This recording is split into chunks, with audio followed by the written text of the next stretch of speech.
మనలో చాలా మందికి చాలా ముఖ్యమైన సంతోషాన్ని ఎలా పొందగలం? ఆ సంతోషం కోసం చేసే ప్రయాణం విద్య నుంచే మొదలవుతుంది.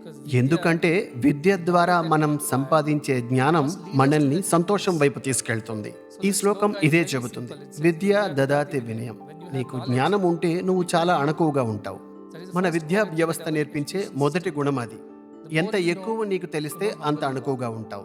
అణకువను పెంచుకుంటే ఏం జరుగుతుంది? వినయ దదాతి పాత్రత్వం. పాత్రతాం అంటే అర్హత. దేనికోసం ఆ అర్హత? పాత్రత్వాత్ ధనమాప్నోతి.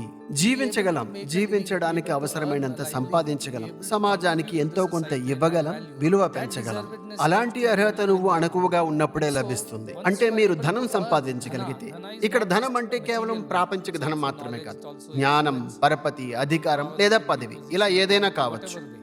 అంటే కావలసినంత ధనం, పదవి, అధికారం వస్తే మనం సంతోషంగా ఉన్నట్టేనా? లేదు, మరో మెట్టు ఎక్కాల్సి ఉంది. ధనాత్ ధర్మం తతః సుఖం. నువ్వు నేర్చుకున్న విద్య కారణంగా లభించిన వినయం వల్ల, అణకువ వల్ల, నీ అర్హతకు తగినట్టు నువ్వు సంపాదించిన ధనాన్ని ధర్మం కోసం వినియోగించాలి. అంటే ధనాత్ ధర్మం. నువ్వు సంపాదించిన ధనం, విజ్ఞానం, అధికారం, నైపుణ్యాలు, అర్హతలు, సాధనాలు, వీటన్నింటి ద్వారా నువ్వు ధర్మాన్ని ఆచరించినప్పుడు మాత్రమే నువ్వు సుఖాన్ని లేదా సంతోషాన్ని పొందగలవు.